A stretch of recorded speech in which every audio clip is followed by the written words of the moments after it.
की घटना। अयोध्या नगर में दो ब्राह्मण तीर्थ यात्रा करने निकले। हालांकि दोनों ब्राह्मण एक दूसरे से परिचित नहीं थे, लेकिन रास्ते में उन दोनों की मुलाकात हो गई थी, जिसमें से एक ब्राह्मण बुजुर्ग था और एक नौजवान युवक। रास्ते भर में तीर्थ यात्रा करते हुए नौजवान युवक ने बुजुर्ग ब्राह्मण की हमेशा बहुत मदद की, जिससे खुश होकर मुसीक ब्राह्मण ने श्री कृष्ण के सामने मंदिर में नौजवान युवक को अपनी पुत्री के साथ विवाह का प्रस्ताव दिया एवं वादा किया। इसके बाद यात्रा पूरी होने के बाद वे दोनों अपने गांव वृंदावन में पहुंचे। तब युवक विवाह का मुहूर्त पूछने के लिए बुजुर्ग के घर गया। तब बुजुर्ग की पत्नी ने इस शादी से साफ इनकार कर दिया और युवक को खरी खोटी सुनाकर कहने लगी, तुम हमारी जायदाद हड़पना चाहते हो, इसीलिए मेरे पति को बहला फुसला लिया। लेकिन ऐसा कुछ नहीं था, इसीलिए बार बार जाकर वहां बुजुर्ग ब्राह्मण के घर अपना वादा पूरा करने के लिए याद दिलाता रहता। इसीलिए एक दिन और ब्राह्मण के पुत्र ने युवक से परिणाम मांगा कि आखिर किसके सामने उसके पिता ने ये वादा किया था।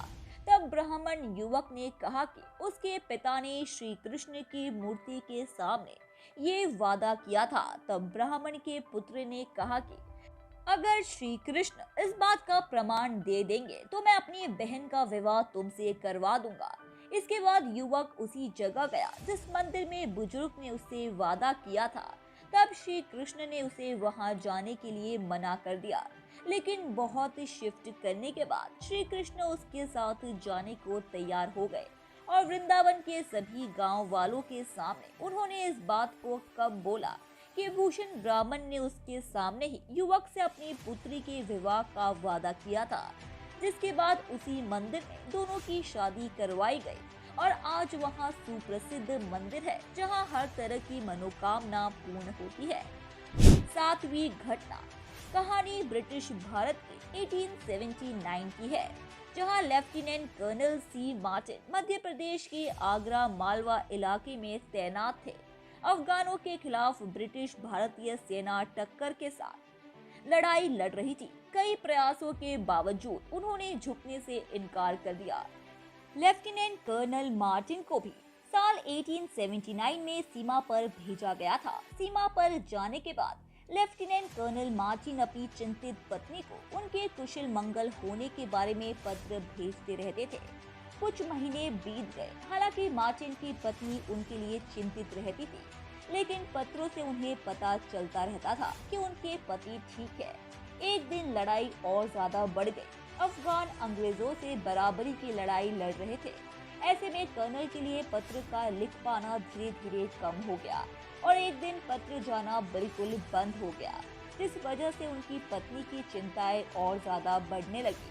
अपने पति से पत्रों के माध्यम से बात न कर पाने से न केवल वे चिंतित थी, बल्कि उनका स्वास्थ्य भी इसकी वजह से प्रभावित हो रहा था। एक दिन वे अपने घोड़े की सवारी करते हुए बैजनाथ महादेव मंदिर के पास से गुजरे। शंख और मंत्रों की ध्वनि से उन्हें बेहद आकर्षित किया और ये देखकर वह मंदिर के अंदर चली गई। ब्रिटिश महिला ने अंदर जाकर ब्राह्मणों को अपनी समस्या बताई। उन्होंने उसे बताया कि भगवान शिव भक्तों की प्रार्थना सुनते हैं और उन्हें कुछ ही समय में कठिन परिस्थितियों से बाहर भी निकाल देते हैं। उन्होंने उस मंत्र का 11 दिनों के लिए लघुरुद्री अनुष्ठान करने की सलाह दी।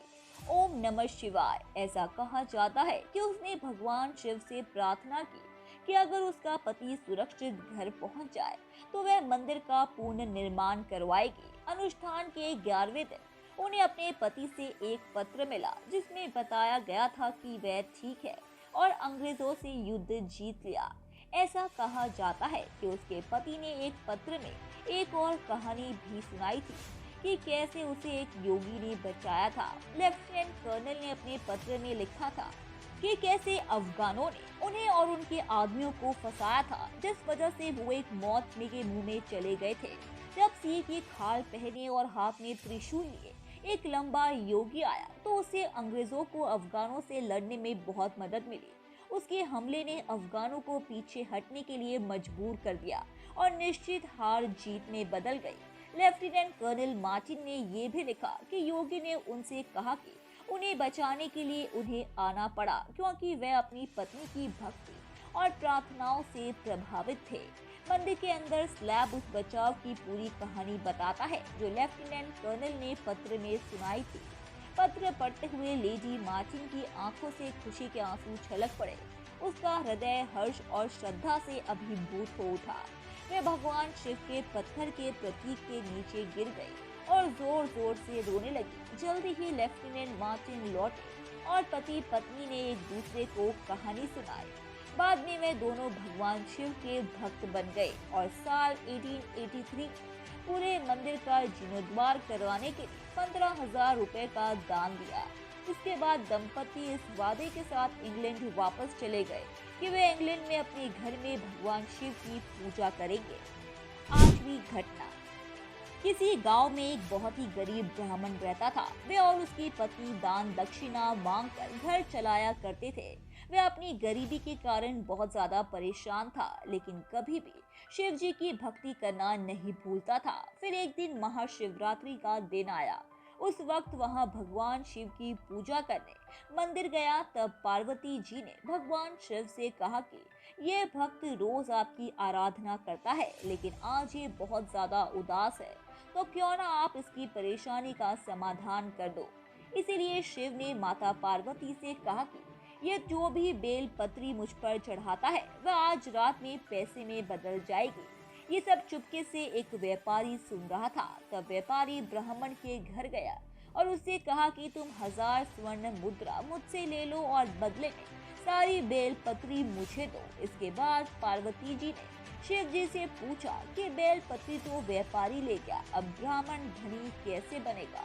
तब शिव जी ने कहा कि यह सब तो मेरी लीला है, मेरे पास तो कोई धन है ही नहीं। मुझे पता था कि वह व्यापारी मेरी बात सुन रहा है, इसलिए मैंने ऐसे कहा था, जिससे मेरे भक्त की परेशानी भी खत्म हो गई। 9वीं घटना। 12वीं सदी में अक्का महादेवी नाम की एक स्त्री भगवान शिव की भक्त थी। वह स्त्री भगवान शिव को अपना पति मानती थी। बाल काल से ही उन्होंने अपने आप को पूरी तरह से भगवान शिव के नाम अपना जीवन समर्पित कर दिया था। जब वह स्त्री विवाह के लायक हुई तब एक राजा की नजर इस अक्का महादेवी पर उस राजा की नजर पड़ी तो इतनी खूबसूरत थी कि राजा ने उसके माता पिता के सामने वह उसे विवाह का तुरंत ही प्रस्ताव रखा, क्योंकि तुम्हारी ये पुत्री मुझे बहुत सुंदर और सुशील लगी, इसलिए मैं उनसे विवाह करना चाहता हूँ। ये बात सुनकर अक्का महादेवी के माता पिता ने उनके विवाह का इनकार कर दिया था। तब वह राजा ने महादेवी के माता पिता को धमकाकर उससे शादी की। माता पिता की आज्ञा का पालन कराते हुए महादेवी ने उस राजा के साथ शादी तो कर दी, लेकिन अपने पति राजा कौशिक को शारीरिक संबंध से दूरी रखने को कहा। राजा कौशिक उस महादेवी को कई तरीके से उनके साथ प्रेम का निवेदन करता रहा, लेकिन उस महादेवी ने हर बार एक ही बात कही, मेरी शादी तो बहुत पहले ही भगवान शिव के साथ हो गई है। एक दिन राजा ने सोचा कि ऐसी पत्नी को साथ रखने में कोई अर्थ नहीं है। तब उस राजा कौशिक ने कहा कि अगर तुम्हारा विवाह किसी और के साथ हो गया है तो तुम मेरे साथ क्या कर रही हो, जाओ यहाँ से। राजा को क्रोध के कारण उनसे मन में धुनता आ गई। तब उस राजा ने महादेवी को कहा, जो तुमने कुछ पहना हुआ है, जो गहने कपड़े, ये सब कुछ मेरे हैं, ये सब तुम यहाँ पर छोड़ दो, फिर तुम जा सकती हो। 17 और 18 साल की वह अक्का महादेवी ने अपने सभी गहने और सभी कपड़े वहाँ उतार दिए थे और निर्वस्त्र ही चल पड़ी थी। उस दिन के बाद उन्होंने वस्त्र को पहनने से इनकार कर दिया था। तब उस महादेवी को बहुत लोगों ने समझाने की कोशिश की कि उन्हें वस्त्र पहनने चाहिए, क्योंकि उनसे हम और तुमको भी बहुत परेशानी हो सकती है। लेकिन उस महादेवी ने इन सभी बातों पर ध्यान नहीं दिया। तब वह घने जंगलों से होते हुए कर्नाटक के विदार जिले में एक कल्याण के पास पहुंच गई। फिर आध्यात्मिक सर्च में वह भाग लेने का प्रयास करती रही। धीरे धीरे महादेवी के नाम का आध्यात्मिक का वर्णन का प्रसार होने लगा। जिसे प्रभावित होकर उसे महादेवी को बहुत ही बड़ी महानता दी थी। तब उसकी सादगी, ईश्वर निष्ठा, प्रेम, करुणा और नम्रता से ये सभी उस महादेवी के अंदर देखकर सभी साधु संतों, ऋषि इन सभी उस पर बहारी प्रभावित हुए थे। तब एकाग्रता से होकर वह भगवान शिव के प्रति लीन हो गई। तब वहाँ भगवान शिव के लिंग में वह समा गई।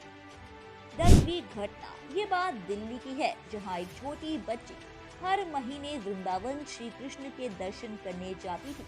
जब उसकी शादी हो गई तब भी वह दर्शन करने जाती थी। शादी होने के बाद बच्चे हुए और बच्चों की शादी हुई, तब भी वह दर्शन करना नहीं भूली। एक बार वह वृंदावन दर्शन करने गई जब उसकी हालत बहुत ज्यादा खराब थी, उसे चलने भी नहीं बनता था, वह बहुत बूढ़ी हो चुकी थी। तब वृंदावन से एक मूर्ति श्री कृष्ण की लेकर अपने घर गई और अपनी बहू से कहा कि बहू, इस मूर्ति को भगवान के मंदिर में रख दो। तब उसकी बहू ने हाथों से वह मूर्ति गिर गई। तब उस बुजुर्ग महिला ने कहा, क्या मेरे कृष्ण को चोट लग गई है? इसके लिए डॉक्टर को बुलाओ। ये सब देखकर उसका बेटा बनवारी भी वहां आ गया। अपने बेटे से और बहू से बुजुर्ग महिला जोर जोर से जिद करने लगी और कहने लगी कि डॉक्टर को बुलाओ। जब दोनों बहू बेटों को लगा कि मूर्ति गिरने से उसकी मां पागल हो गई है, तो परेशान होकर उन्होंने डॉक्टर को बुलाया और डॉक्टर ने जब मूर्ति की यूं ही बुजुर्ग महिला का मन समझाने के लिए सांसें चेक की, तो डॉक्टर चौंक गया क्योंकि मूर्ति की धड़कन चल रही थी। ये सब देख डॉक्टर भी जोर से चीखने लगा और दोनों बहू बेटों को ये बात बताने लगा। इसके बाद बुजुर्ग महिला बोली कि लाख लाख शुक्र है, मेरे कन्हैया को कुछ नहीं हुआ। इसके बाद ये बात पूरे हिंदुस्तान में फैल गई और बहुत प्रसिद्ध हो गई, जिसके चलते आगे चलकर भगत के बस में है भगवान नाम का एक गीत भी बना, जो भी बहुत ही प्रसिद्ध गाना है। और कई कथा और भागवत में पुजारियों और पंडित इस कहानी को दोहराकर इसकी स्पष्टीकरण भी करते नजर आते हैं। धन्यवाद दोस्तों, उम्मीद है कि आपको हमारे द्वारा बताई गई जानकारी काफी पसंद आई होगी। इसलिए ऐसे ही रोचक तथ्यों और रहस्यों को जानते रहने के लिए हमारे चैनल को सब्सक्राइब करें, अपनी प्रतिक्रिया कमेंट बॉक्स में दें, उसे लाइक करें और अपने दोस्तों और रिश्तेदारों को भी इस जानकारी से रूबरू कराने के लिए हमारे इस चैनल को ज्यादा से ज्यादा शेयर करें। धन्यवाद।